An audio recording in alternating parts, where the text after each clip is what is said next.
Hello প্রিয় দর্শক, সবাই কেমন আছেন? আশা করি ভালো আছেন, আমিও ভালো আছি।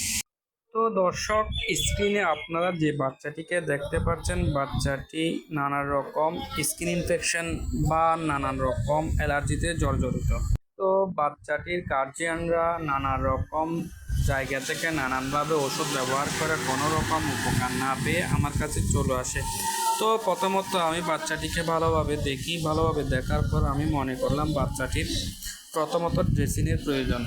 কারণ তার শরীরে নানা রকম ক্রিম ব্যবহার করতে করতে তার শরীরে একটা মোটা আস্তরণ জমে যায়, যার কারণে ভিতরে ভিতরে অ্যালার্জিগুলা বা পোস্টপ্যাচরাগুলা নানানভাবে ভিতরে ভিতরে গজে যায়, যার কারণে ওগুলা প্যাকে গিয়ে নানা রকম ঝামেলা সৃষ্টি করতেছে।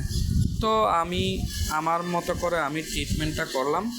ভালো করে ড্রেসিং করার পরে তার শরীরে আমার মতো করে আমি ক্রিমগুলো মাখাই দিলাম, এবং মাখাই দেওয়ার পরে পরবর্তীতে দেখলাম বাচ্চাটি সুস্থ হয়ে গেছে। তো আমি সকল সচেতন গার্জিয়ানদের উদ্দেশ্যে বলতে চাই, আপনারা এই ধরনের অ্যালার্জি দেখা মাত্র নিকটস্থ হাসপাতালে নিয়ে গিয়ে একজন এমবিবিএসের পরামর্শ নেবেন। তাতে আপনি ও আপনার পরিবারের উভয়ের